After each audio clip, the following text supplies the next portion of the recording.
Friends, welcome to लक्ष्य law academy. आज के इस सेशन में हम स्टार्ट करने वाले हैं हमारी next section rent control act 2011 की। जैसा कि आप लोगों को पता होगा कि हम जो है तैयारी कर रहे हैं छत्तीसगढ़ जुडिशरी, छत्तीसगढ़ सिविल जज का जो एग्जाम जो आपका 2024-25 का होने वाला है उसकी हम तैयारी कर रहे हैं। और उसमें हमने सबसे पहले लोकल लॉ यानी कि रेंट कंट्रोल एक्ट 2011 उठाया है, जिसमें हमने अभी तक जो है डेफिनेशन क्लॉज कंप्लीट कर लिया है। और आज डेफिनेशन क्लॉज के आगे जो सेक्शन है हम उसको रीड करना शुरू करेंगे। सेक्शन 3, 4 और 5 आज के वीडियो में हम समझेंगे। तो लेक्चर स्टार्ट करने से पहले यदि आप लोग पहली बार चैनल पर आए हैं तो आप लोग चैनल को सब्सक्राइब कर लीजिए। अगर आप छत्तीसगढ़ जुडिशरी की तैयारी कर रहे हैं, एमपी जुडिशरी की तैयारी कर रहे हैं या किसी भी अदर स्टेट जुडिशरी की यदि आप तैयारी कर रहे हैं तो आप चैनल को सब्सक्राइब कर लीजिए, क्योंकि इस एक्ट के बाद और कुछ और अदर जो लोकल या माइनर एक्ट्स वहां आने हैं छत्तीसगढ़ में, वो कंप्लीट करने के बाद मैं अपने इस चैनल पर जल्द ही अब जो है बीएनएस यानी कि भारतीय न्याय संहिता स्टार्ट करूंगी। और जब वो कंप्लीट होगी तो उसके बाद अदर मेजर एक्ट्स भी जो है हम वो कंप्लीट करेंगे। अभी पहले हम छत्तीसगढ़ का माइनर एक्ट जो है वो ले लेंगे। जो 3 एक्ट वहां पर अलग से आते हैं, जैसे कि आपका ये रेंट कंट्रोल एक्ट वहां का लोकल लॉ है, registration act, court fees act, पहले हम इनको देख लेंगे। क्योंकि जो भी एस्पिरेंट्स वहां तैयारी कर रहे हैं और जो अदर स्टेट के एस्पिरेंट्स होते हैं जो छत्तीसगढ़ देना चाहते हैं, तो उनको सबसे बड़ी प्रॉब्लम यही होती है कि वहां के लोकल लॉज या वहां पे जो अदर सब्जेक्ट्स पूछे जा रहे हैं उनको कैसे पढ़ेंगे। इसलिए मैं सबसे पहले वो 3 लॉज जो है जो बिल्कुल डिफरेंट है, जो अदर स्टेट्स में नहीं आते, पहले मैं उनको कवर करवा रही हूँ। क्योंकि बहुत ज्यादा बड़े नहीं है, छोटे हैं, लेकिन उनके कारण भी काफी लोग जो है एग्जाम देने से कतराते कि अरे यार ये वाले एक्ट्स कैसे कवर होंगे। तो डरने वाली बात नहीं है, ये वाले एक्ट्स मैं आपको कवर करवाऊंगी। और क्या क्या आपको इम्पोर्टेंट है, क्या आपके लिए पढ़ना जरूरी है उन एक्ट्स में से, उन्हीं पॉइंट्स पर हम फोकस करेंगे। अननेसेसरी जबरदस्ती का हमको नहीं पढ़ना है, ठीक है। तो चैनल को जल्दी से सब्सक्राइब कर लीजिए अगर आप फिलहाल छत्तीसगढ़ जुडिशरी देना चाहते हैं तो। और बाकी अगर अदर स्टेट का एग्जाम आप प्रिपेयर कर रहे हैं तो भी आप चैनल सब्सक्राइब कर सकते हैं, क्योंकि आगे मैं मेजर एक्ट्स अपने इस चैनल पर डालना स्टार्ट करूंगी। तो चलिए विदाउट टाइम वेस्टिंग हम स्टार्ट करते हैं आज का हमारा सेशन और हम देखते हैं section 3 of Chhattisgarh rent control act 2011। चलिए, तो हमने प्रीवियस क्लास में जो है सेक्शन 2 का डेफिनेशन क्लॉज कंप्लीट कर लिया था। तो जिसने भी वो नहीं देखा है तो आप इस वीडियो के डिस्क्रिप्शन बॉक्स में जाएंगे तो मैं आपको सारे वीडियोस के लिंक उधर दे दूंगी, तो आप lecture first, second, third, fourth जो है वहां से देख सकते हैं। 4 लेक्चर्स अभी तक इसके बन चुके हैं। बाकी एक अलग से प्लेलिस्ट भी मैंने बना रखी है छत्तीसगढ़ सिविल जज सब्जेक्ट की, उसमें भी आपको छत्तीसगढ़ के इस एक्ट के और जो भी अदर एक्ट्स रहेंगे उसी प्लेलिस्ट में मैं कंटिन्यू करूंगी। तो छत्तीसगढ़ सिविल जज सब्जेक्ट करके जो प्लेलिस्ट है उसमें से भी आपको ये वीडियोस मिल जाएंगे, ठीक। तो चलिए स्टार्ट करेंगे हम अपना सेक्शन 3 को। तो देखिए सेक्शन 3 जो बात करती है वो बात करती है एग्जामिशन की, छूट की, कि ऐसी कौन सी बिल्डिंग्स हैं या ऐसे कौन से एकोमोडेशंस हैं जो इस अधिनियम के अंतर्गत नहीं आएंगे, जिन पर ये एक्ट जो है अप्लाई नहीं होगा, जिन पर ये वो कौन सी बिल्डिंग्स है। तो सेक्शन 3 बात करती है आपकी एग्जामिशंस की छूट, ठीक। सेक्शन 3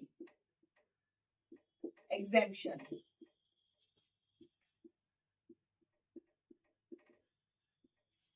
तो छूट या एग्जेम्पशन, तो इसको हम पहले बेयर एक्ट में देखेंगे लैंग्वेज क्या है। तो एक बार बेयर एक्ट की लैंग्वेज रीड करिए फिर हम इसको समझते हैं। वैसे बहुत ज्यादा टफ है नहीं। देखिए इसमें कहा गया है सेक्शन 3 में, nothing in this act shall apply to.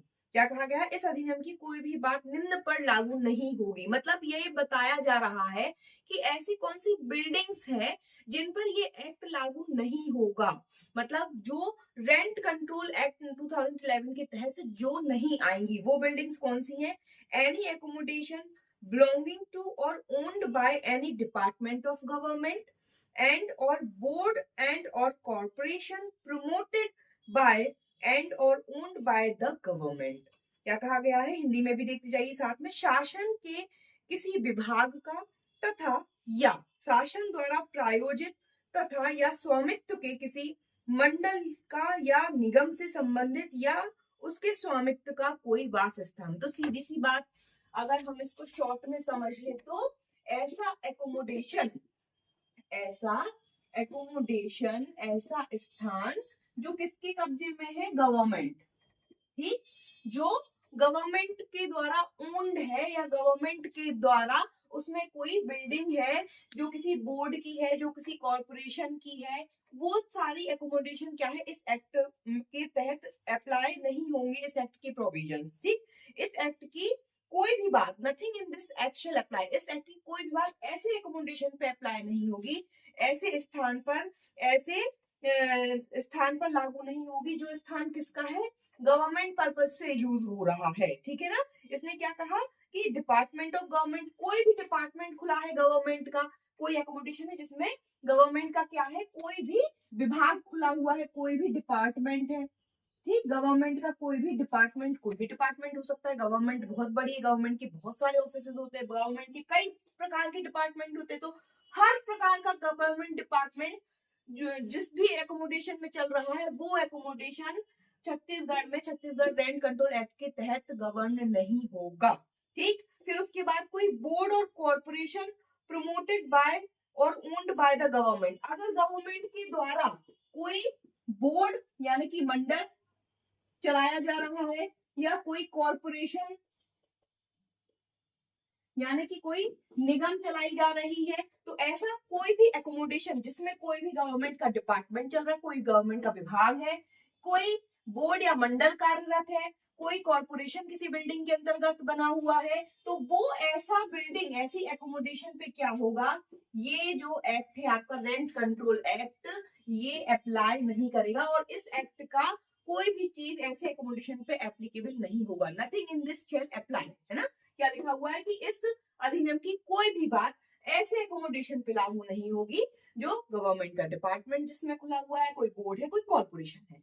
Next इसमें सेकंड पॉइंट भी दिया गया है, एनी अदर बिल्डिंग एंड और category of building specifically exempted in public interest by the government through notification. अब इसमें कौन सी और अन्य एकोमोडेशन को छूट प्राप्त, तो इसमें कहा गया है शासन द्वारा लोकहित में अधिसूचना द्वारा विशेष रूप से छूट प्रदान किए गए कोई अन्य भवन तथा या भवनों की श्रेणी। अब यहाँ पर कह रहे हैं कि कैसे एकोमोडेशन की बात हो रही है, स्पेसिफिकली एग्जेम्प्टेड एकोमोडेशन, कैसे specifically exempted, specifically exempted accommodation in public interest।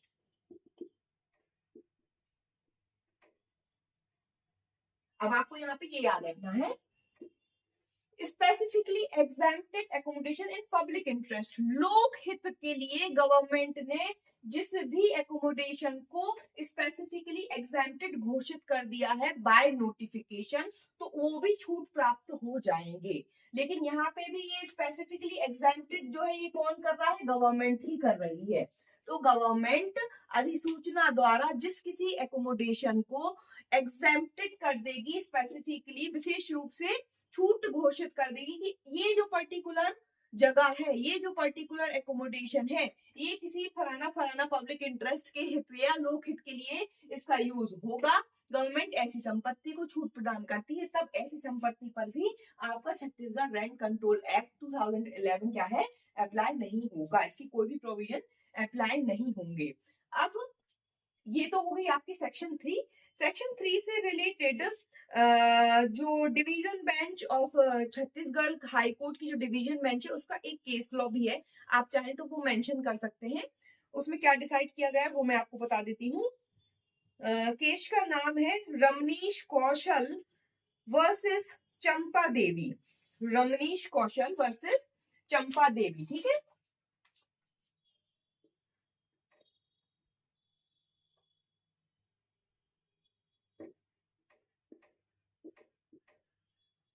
Ramnish Kaushal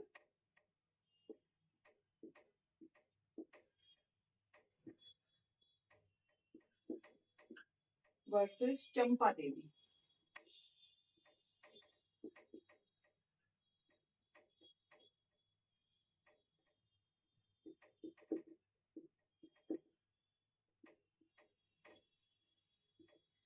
division bench of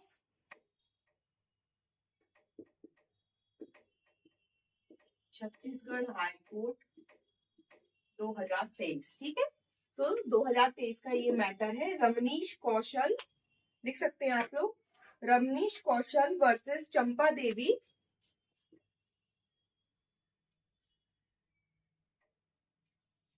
versus Champa देवी। ये कहाँ है? छत्तीसगढ़ हाई कोर्ट का मामला है, ये डिवीजन बेंच ऑफ छत्तीसगढ़ 2023 में। तो इसमें क्या है, इस केस में ये हुआ था कि एक प्रॉपर्टी थी जिसको लेकर के विवाद था। सेम प्रॉपर्टी पे दो सूट थे। ठीक है, एक सिंगल प्रॉपर्टी थी जिसको लेकर के विवाद था, और उस प्रॉपर्टी का जो विवाद था उसको लेकर के दो सूट फाइल थे अलग अलग जगह पर। एक सूट जो था वो पेंडिंग था इंजंक्शन के लिए। ठीक है, एक सूट जो है वो परमानेंट इंजंक्शन, स्थायी व्यादेश के लिए एक जो आपका वाद था वो एक न्यायालय में लंबित था। तो एक ही विवाद संपत्ति पर दो वाद अलग अलग न्यायालयों में चल रहे थे, और एक पेंडिंग सूट था काय के लिए? परमानेंट इंजंक्शन के लिए, स्थायी व्यादेश के लिए। ठीक है, एक सूट पेंडिंग था। तो इस केस में ये कहा गया है कि यदि किसी संपत्ति पर कोई मामला लंबित है स्थायी व्यादेश के लिए, तो ये कोई आधार नहीं होता है कि इस कारण से, चूंकि वाद लंबित है परमानेंट इंजंक्शन के लिए किसी न्यायालय में, तो उस पर इस एक्ट एप्लीकेबल नहीं होगा, उस बिल्डिंग पर ये एक्ट एप्लीकेबल नहीं होगा, ऐसा नहीं माना जाएगा, क्योंकि इस एक्ट के तहत ऐसी बिल्डिंग को छूट प्राप्त नहीं दी गई है। ठीक है ना, तो यदि कोई एक प्रॉपर्टी जिसको लेकर के कोई सूट पेंडिंग है कोर्ट में परमानेंट व्यादेश के लिए, परमानेंट इंजंक्शन के लिए, तो ये कोई आधार नहीं होता है जिसके आधार पर आप ये कहें कि अब इस पर छत्तीसगढ़ रेंट कंट्रोल एक्ट 2011 लागू नहीं होगा, क्योंकि ये एग्जेम्पशन की कैटेगरी में नहीं आता। इसकी एक बार मैं आपको लैंग्वेज पढ़ के सुना देती हूँ। इसमें लिखा हुआ है, since the other suit is pending for permanent injunction in respect of the same suit property may not be a valid defense which can be considered qua the act of 2011 to nullify the effect and operation of the act 2011 which operates in a different field and with different objective। Hindi में भी बता देती हूँ एक बार।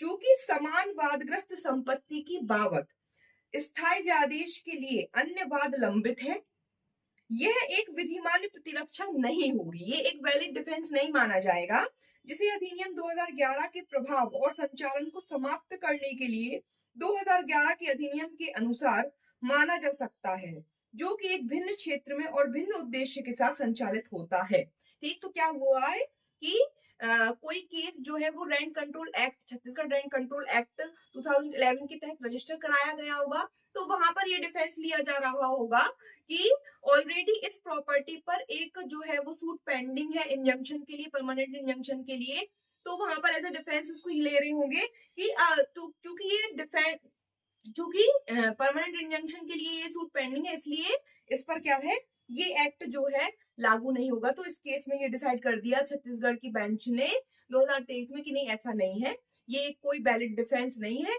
इस act का operation अलग है, इस एक्ट का काम अलग है, इस एक्ट का काम रेंट से रिलेटेड है, वो कोई एक अलग मैटर चल रहा है तो वो वहां चलने दो, उससे कोई मतलब नहीं। अभी ये प्रॉपर्टी अगर रेंट पे और रेंट से रिलेटेड कोई मैटर हम अगर कोर्ट में आया है तो उस पर ये एक्ट लागू होगा और उस हिसाब से इस पर कार्रवाई होगी। ठीक, ये जो आपका सूट है, इसकी जो भी मैंने आपको पढ़कर सुनाया है, जो भी डिस्क्रिप्शन, वो आपको मैं मेरे ग्रुप में सेंड कर दूंगी इसकी फोटो, तो आप लोग ग्रुप से ये सूट और उसका जो भी मैटर है वो आप राइट डाउन कर सकते हैं।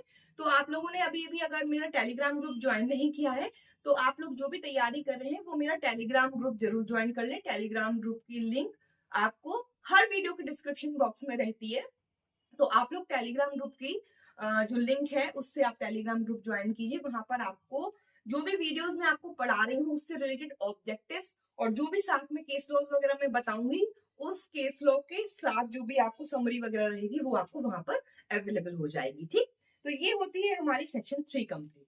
अब हम आते हैं नेक्स्ट सेक्शन पे, सेक्शन 4 पे। ठीक, section 4 is very important section. Section 4 बात करती है टेनेंसी एग्रीमेंट की। ठीक, किसकी? अभिधृति टेनेंसी एग्रीमेंट की देखते हैं हम फटाफट से। सेक्शन 4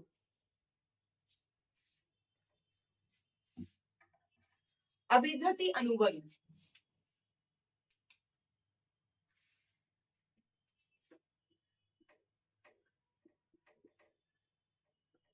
सेक्शन 4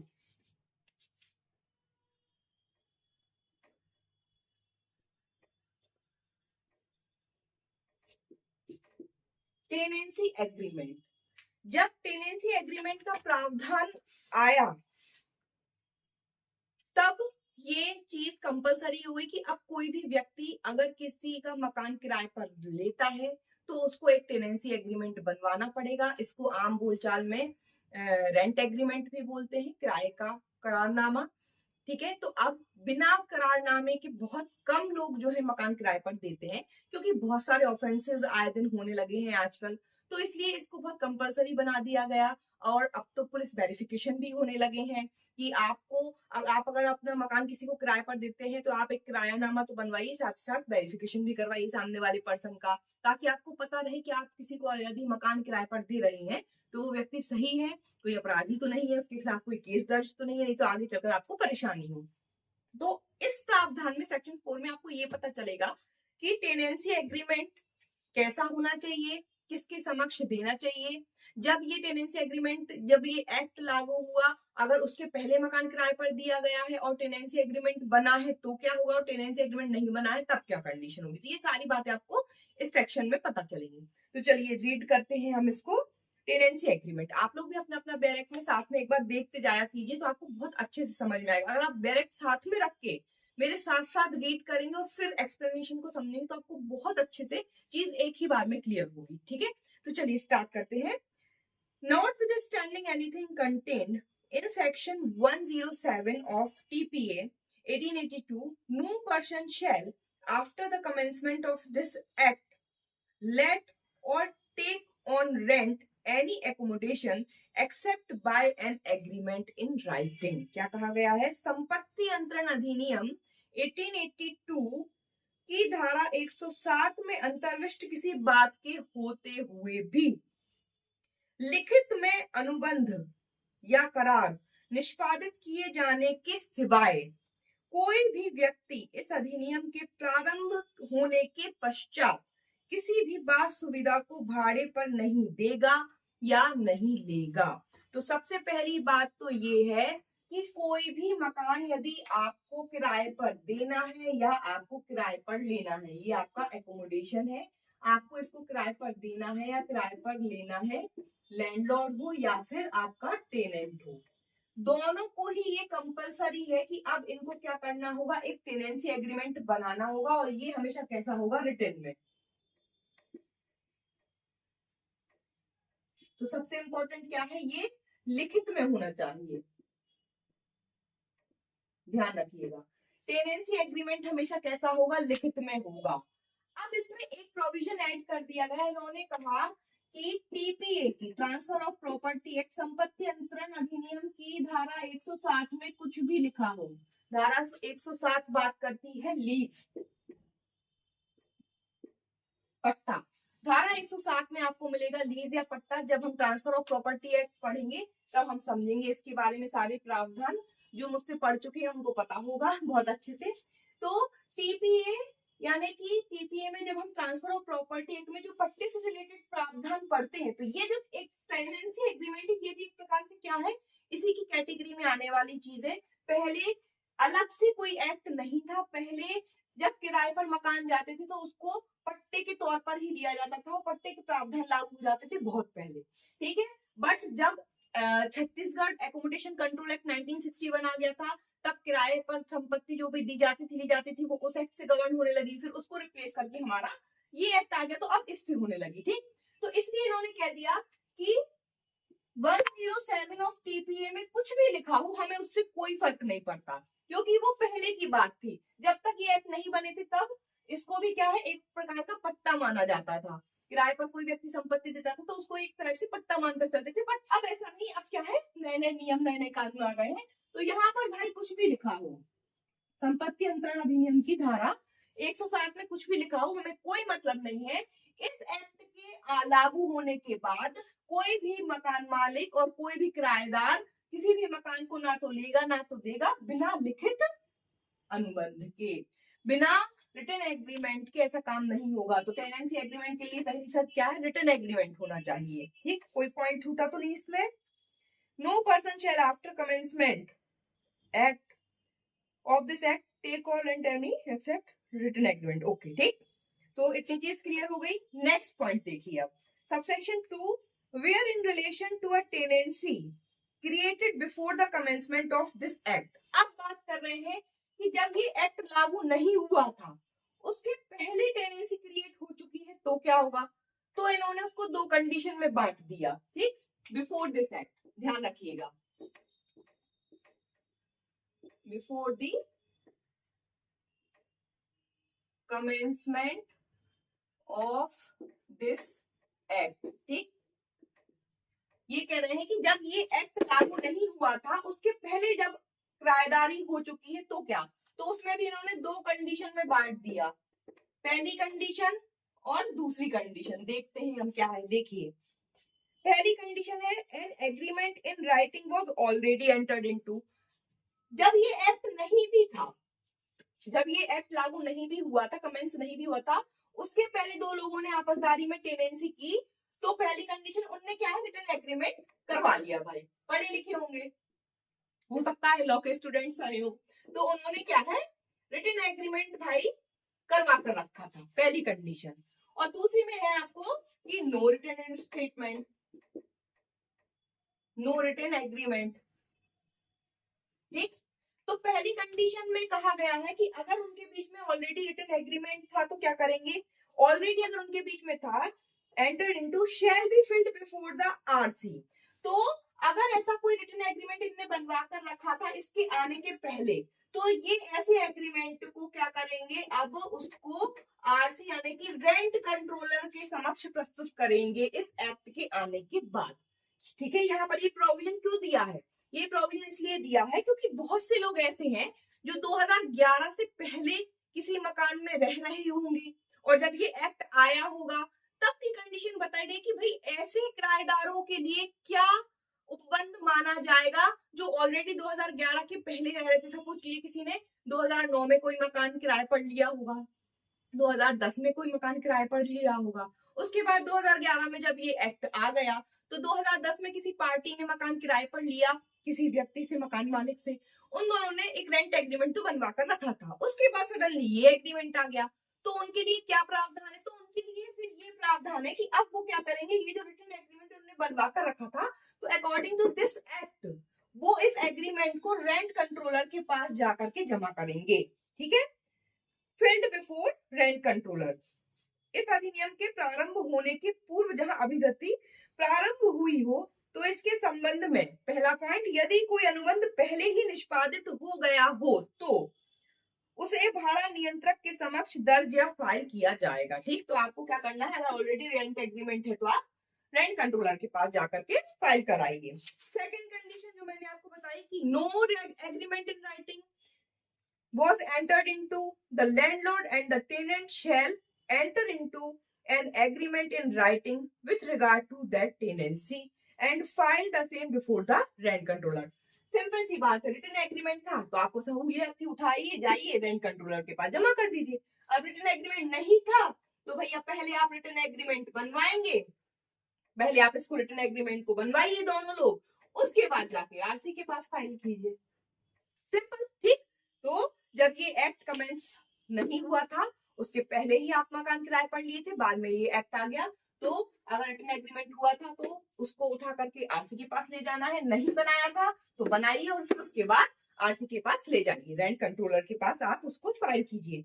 अब इसमें एक प्रोविजो भी दिया है, provided that where the landlord and the tenant fails to present jointly a copy of tenancy agreement under clause A or fails to reach an agreement under clause B, Such landlord and the tenant shall separately file the particular about such tenancy. अब भाई suppose कीजिए कभी कभार ऐसा हो जाता है कि ये जो ये एकोमोडेशन है ना वो इस लैंडलॉर्ड का है, लैंडलॉर्ड रह रहा है बाहर, बाहर कहीं लैंडलॉर्ड रह रहा है दिल्ली में, मकान है भाई साहब का कहाँ पे, छत्तीसगढ़ में, रहते हैं वो दिल्ली में, मकान किराए पर दिया था, इस एक्ट के आने के पहले ही देके चले गए थे वो दिल्ली।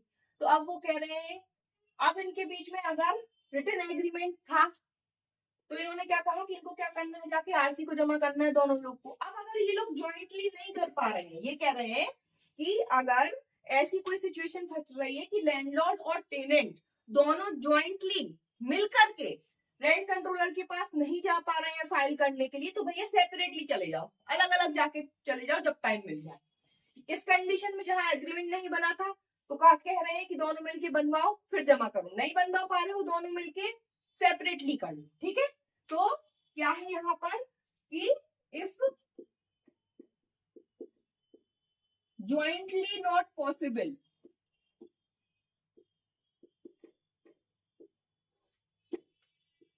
then separately।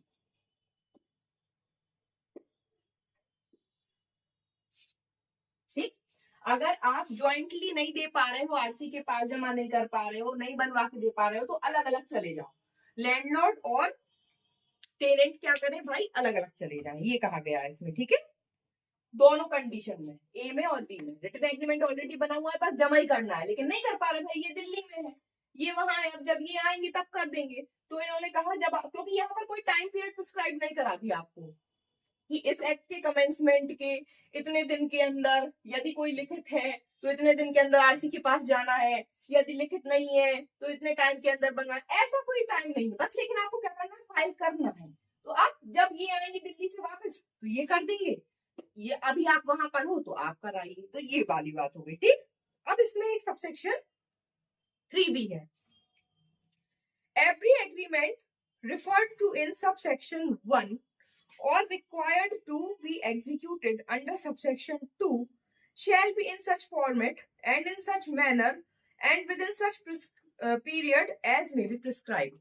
अब ये सारी बातें क्या है, इन्होंने बता दिया कि जो भी हम रिटन एग्रीमेंट की बात कर रहे हैं तो उसका फॉर्मेट क्या होगा, है ना, वो किस मैनर में बनाया जाएगा, विद इन सच पीरियड किस, अभी यार मैंने आपकी कालावधि की बात की थी, इस यहाँ पर कहीं मेंशन नहीं, तो इन्होंने कहा कि कालावधि भी मेंशन होगी कब, तो ये बता देंगे जो भी प्रिस्क्राइब्ड की गई है, तो वहां पे जो लोकल में कोई रूल्स निकाले गए होंगे तो वहां के अकॉर्डिंग जो है ये बात कही गई है कि उपधारा 1 में निर्दिष्ट या उपधारा 2 के अधीन निष्पादन के लिए अपेक्षित प्रत्येक अनुबंध ऐसे फॉर्मेट में होगा तथा ऐसी रीति में या ऐसी समयावधि के भीतर दर्ज किया जाएगा जैसा कि विहित किया जाए। तो इस एक्ट के आने के बाद समय समय पर नोटिफिकेशंस निकाले गए होंगे, तो उन नोटिफिकेशन में बताया होगा कि ऐसा फॉर्मेट होगा, ये मैनर होगा, इस तरीके से आपको सबमिट करना है, इतने टाइम पीरियड के अंदर सबमिट करना है, तो वो प्रिस्क्राइब जैसा कि किया जाए वैसा। तो ये हो गई आपकी सेक्शन 3। तो इसमें जो इम्पोर्टेंट क्वेश्चन है या जो आपका इम्पोर्टेंट है वो ये है, सबसे पहले तो सेक्शन बेस्ड आपसे पूछा जाएगा, सबसे पहले section based tenancy agreement rent control act 2011 की कौन सी धारा में बताया गया है अभिवृत्ति अनुबंध, तो आपको ध्यान रखना है सेक्शन 4 में। टेनेंसी एग्रीमेंट हमेशा कैसा होना चाहिए, रिटन में। जो बेसिक क्वेश्चंस आपके बनेंगे वो यही बनेंगे, कैसा होना चाहिए, रिटन में, हमेशा कैसा होगा, रिटन में होगा। अगर इसके कमेंसमेंट के पहले ऑलरेडी टेनेंसी जा चुकी है, एग्रीमेंट रिटन में है, तो वो किसको फाइल किया जाएगा, आपको 4 ऑप्शन होंगे, आपको ध्यान रखना है। आज तो ये तो दोनों कंडीशन में सेम है, आरसी, चाहे बनाया हो रिटन एग्रीमेंट या नहीं बनाया हो, बनाया है तो आरसी के पास, नहीं बनाया तो बना करके जाना कहाँ है, आरसी के पास। तो रेंट कंट्रोलर याद रखिएगा, दो ऑथोरिटी यहाँ पे चलेंगी, रेंट कंट्रोलर और रेंट कंट्रोल ट्रिब्यूनल। तो आपको हमेशा ऑप्शन में रेंट कंट्रोलर और रेंट कंट्रोलर ट्रिब्यूनल दोनों साथ में दिए होंगे, तो आपको कंफ्यूज नहीं होना है।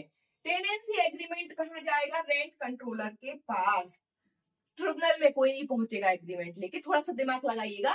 रेंट कंट्रोल ट्रिब्यूनल जो है वो एक बड़ी अथॉरिटी है, उसके पास सीधे केस पहुंचेंगे, एग्रीमेंट वगैरह सबमिट करने के लिए कौन बैठा है, आरसी, तो रेंट कंट्रोलर के पास, ठीक। अब आज के लेक्चर की लास्ट सेक्शन, तो लास्ट सेक्शन कौन सी पढ़ेंगे हम? सेक्शन 5। ठीक है, देखिए फटाफट से आप लोग जो है, अगर आप लोगों ने चैनल सब्सक्राइब नहीं किया है तो जल्दी से आप लोग चैनल सब्सक्राइब कर लीजिए, क्योंकि आपको आगे बहुत बेनिफिट होने वाला है चैनल पे। मैं बहुत जल्दी BSA, BNS और BNSS स्टार्ट करने वाली हूँ, तो फटाफट से चैनल को सब्सक्राइब कर लीजिए अगर आप लोगों को मुझसे BNS, BSA और BNSS पढ़ना है तो। ठीक है, तो चलिए अब देखते हैं हम अपनी section 5, rent to be as agreed, भाड़ा सहमति के अनुसार होगा। ठीक, सेक्शन 5 क्या है? Rent to be as agreed.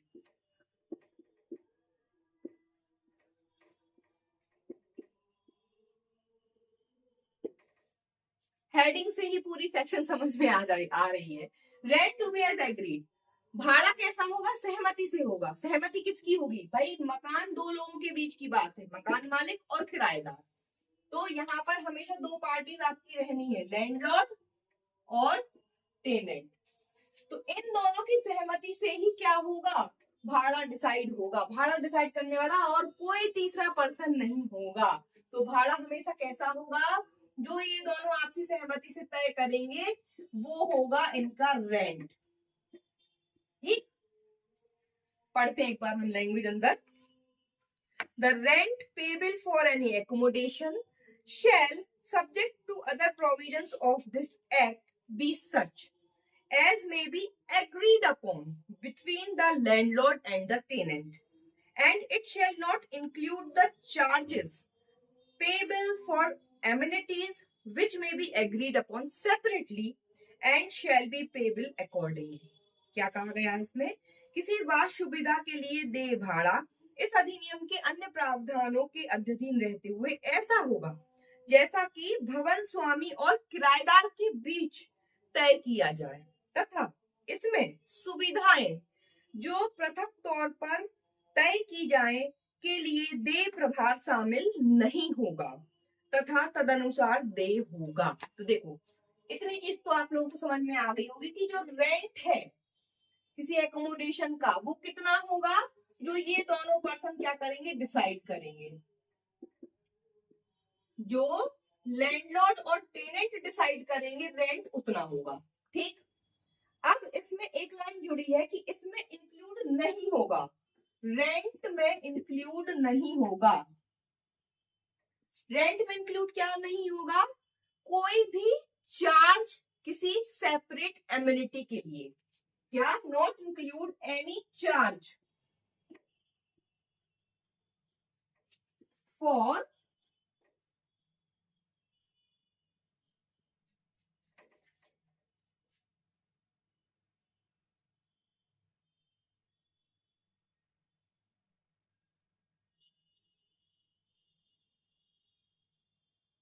amenities।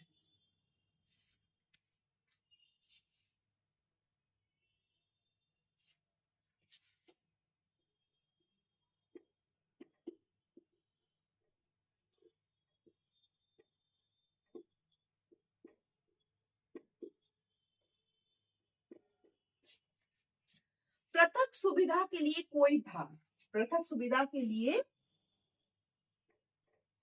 भार मतलब हमने मकान किराए पर लिया है।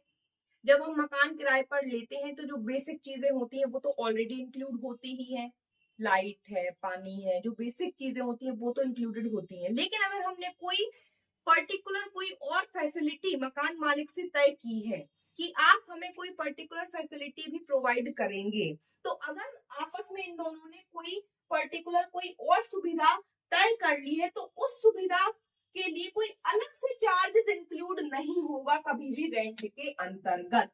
ओके, तो रेंट हमेशा कौन सा अमाउंट होता है? एमिनिटीज, कोई भी पृथक सुविधा यदि तय की गई है तो उसके लिए जो कोई भी चार्ज है उसको छोड़ करके भी जो होता है वो रेंट होता है। रेंट में कभी भी कोई चार्ज इंक्लूड नहीं होगा किसी एमिनिटी, किसी सुविधा के लिए। ठीक है, जैसे सपोज करिए कई बार ऐसा होता है, आजकल तो आपने सुना ही होगा, मकान आजकल बेसिक होते हैं, सेमी फर्निश्ड होते हैं, फर्निश्ड होते हैं, बहुत सारी सुविधाएं जो है लोग बाग आजकल चाहते हैं, तो रेंट में इंक्लूड नहीं होते हैं वो चार्जेस कभी भी। रेंट एग्रीमेंट जब बनता है तो रेंट एग्रीमेंट में जो इनके बीच में एकोमोडेशन के लिए जो रेंट है वही आएगा। इसमें कोई स्पेशल जो पृथक सुविधा या जो पृथक सुविधा तय की गई है उसके लिए कोई भी चार्ज जो है एक्स्ट्रा में इंक्लूड नहीं होगा, ऐसा इस एक्ट के अंतर्गत कहा गया है। अब प्रैक्टिकली ये पॉसिबल है या नहीं वो नहीं पता, क्योंकि प्रैक्टिकली तो चार्जेस ऊपर नीचे होते हैं। बेसिक फैसिलिटीज वाला मकान जो है वो आपको 4,000 में मिल जाता है, लेकिन फुल्ली फर्निश्ड आपको 20,000 में 30,000 में मिलता है। तो अब इस प्रावधान का प्रैक्टिकल कितना इंपॉर्टेंस है वो तो मुझे नहीं पता, लेकिन प्रावधान यही है कि रेंट जो होगा वो दोनों पार्टीज जो डिसाइड कर रही हैं वो होगा, और इसमें कोई चार्ज, ऐसा कोई चार्ज इंक्लूड नहीं होगा जो किसी सेपरेट एमिनिटी या पृथक सुविधा के लिए जो तय की गई है आपसदारी में इनके द्वारा कि हमें कोई ऐसी पृथक सुविधा चाहिए, उसके लिए कोई चार्ज इंक्लूड इसमें नहीं होगा। ठीक, तो ये याद रखिएगा। अब सबसे इंपॉर्टेंट है इसकी सबसेक्शन 2, जिससे क्वेश्चन आता ही आता है, किराया कब तक देना है भाई, किराया कब तक देना है। तो 15th डे, पहले तो ये याद रख लीजिए 15th डे। अब 15th डे कौन सा, next month following, next month following the next month जिसके लिए किराया पेड है। देखिए पढ़िए, unless agreed otherwise every tenant shall pay the rent by the 15th day of the month next following the month for which the rent is payable, following the next month for which the rent is payable, जिस month के लिए rent payable है, जिस month के लिए किराया दे हो गया है, उस मंथ के 15वें दिन तक आपको किराया देना है। एक बार हिंदी में भी लैंग्वेज पढ़िए फिर मैं आपको बताती हूँ। जब तक कि अन्यथा सहमति ना हो तब तक प्रत्येक किराएदार भाड़े या किराए का भुगतान ठीक आगामी माह जिस माह के लिए भाड़ा दे हो के 15वें दिन तक करेगा। ठीक, आगामी माह जिस माह के लिए किराया दे हो उसके 15वें दिन तक करेगा। ठीक है ना।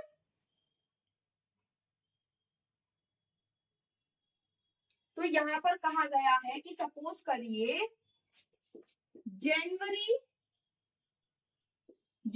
के लिए आपका क्या है, किराया दे है। ठीक है, आपको कौन से मंथ का किराया दे हो गया है, पेबिल हो गया है, जनवरी के मंथ का किराया आपको पेबिल हो गया है। तो आप जनवरी की 15th ऑफ जनवरी तक आपको ये किराया जो है देना है। ठीक है, और होता क्या है एक्चुअली में किराया नॉर्मली एडवांस में लेते हैं लोग, प्रैक्टिकली एडवांस में लेते हैं। एडवांस में कैसे लेते हैं, एडवांस में ऐसे लेते हैं कि जब फरवरी का महीना चालू होने वाला है तो उसका किराया जनवरी में ही दे देते हैं। लेकिन यहाँ पर ये कह रहे हैं कि जिस मंथ का किराया पेबल हो गया है, मतलब हम जनवरी के महीने में मकान में रह रहे हैं तो इस मंथ का किराया हमारा देना बनता है, तो जिस मंथ का किराया पेबल हो गया है उस मंथ के 15वें दिन तक आपको देना है। मतलब यहाँ पर कोई एक एडवांस पेमेंट नहीं चल रहा है कि हमें फरवरी का किराया जनवरी में देना है, नहीं, इस मंथ का किराया पेबल हो गया है तो इस मंथ की 15 तारीख तक हमको किराया दे देना है ना, ऐसा इसमें कहा गया है। तो ये क्वेश्चन आपसे पूछा जाता है, तो ये आपको याद रखना है, ये लाइन याद रखिए, next month for which the rent is payable, जिस मंथ के लिए रेंट पेबल है उस मंथ के 15वीं तारीख तक, 15वें दिन तक आपको देना है। ठीक है, इससे रिलेटेड ऑब्जेक्टिव्स आप सॉल्व करिएगा, अलग अलग पेपर में अलग अलग टाइप से घुमा के आपसे पूछे गए हैं क्वेश्चंस, तो आपको थोड़ा प्रैक्टिस हो जाएगी। ठीक है ना, क्योंकि क्वेश्चंस को थोड़ा सा घुमा करके पूछ लेते, ट्विस्ट करके, तो फिर हम थोड़ा कंफ्यूज हो जाते हैं। तो आप ऑब्जेक्टिव सॉल्व करेंगे तो उससे थोड़ा कंफ्यूजन आपका क्लियर होगा। तो इससे रिलेटेड ऑब्जेक्टिव के लिए भी आप लोग वही अगेन टेलीग्राम का ग्रुप ज्वाइन कर लीजिए, व्हाट्सएप भी कर सकते हैं, लेकिन व्हाट्सएप पे क्या है आपको प्रीवियस मैटर नहीं मिलेगा। टेलीग्राम पे क्या है पहला डाला हुआ भी आपको फाइल्स जो है अटैचमेंट जो है वो आपको अदर एक्ट से रिलेटेड भी मिल जाएंगी। तो आप टेलीग्राम ग्रुप ज्वाइन कर लीजिए। तो जो भी वीडियोस मैं अभी बनाती जा रही हूँ इससे रिलेटेड ऑब्जेक्टिव्स भी मैं अब अपने ग्रुप पर डालना स्टार्ट करूंगी। अभी तक मैंने कुछ भी नहीं डाला क्योंकि छत्तीसगढ़ का भी मैंने स्टार्ट नहीं किया था। अब मैंने स्टार्ट किया है तो अब मैं डालूंगी। तो अभी तक छत्तीसगढ़ रैंक कंट्रोल एक्ट के जितने भी वीडियोस बन चुके हैं सेक्शन 5 तक के बन चुके हैं। तो जहां तक होगा मैं मंडे से सेक्शन 5 तक के ऑब्जेक्टिव्स भी ग्रुप पे डाल दूंगी। तो वो बहुत सारा बल्क में हो जाएगा, तो आप लोगों को प्रॉब्लम होगी, इसलिए आप जल्दी जल्दी ग्रुप ज्वाइन कर लीजिए ताकि आगे के जो भी लेक्चर्स होंगे तो जिस दिन मैं लेक्चर अपलोड करूंगी उसको मैं शेयर करूंगी ग्रुप में, और उससे रिलेटेड ऑब्जेक्टिव उसके नीचे मैं शेयर किया करूंगी। तो वो आप लोग एक बार रीड आउट कीजिएगा। आप चाहें तो आपको नहीं खरीदना हो ऑब्जेक्टिव तो आप राइट डाउन करके भी अपने पास रख सकते हैं इन फ्यूचर के लिए, ठीक है। तो आई होप कि आपको आज की तीनों सेक्शन समझ में आ गई होंगी। अगर आपको कोई भी डाउट है तो आप कमेंट बॉक्स में बता सकते हैं, और आगे आप कौन सा एक्ट पढ़ना चाहते हैं छत्तीसगढ़ से रिलेटेड या कोई अदर एग्जाम से रिलेटेड, तो वो आप कमेंट बॉक्स में जरूर बताएं कि आप आगे नेक्स्ट कौन सा एक्ट पढ़ना चाहते हैं। मैं जो है इसके 2 एक्ट और पढ़ा करके फिर बीएनएस स्टार्ट करूंगी, भारतीय न्याय संहिता में बहुत जल्दी स्टार्ट करूंगी। तो चलिए मिलते हैं हम नेक्स्ट वीडियो में इसी एक्ट के साथ। तब तक के लिए टेक केयर।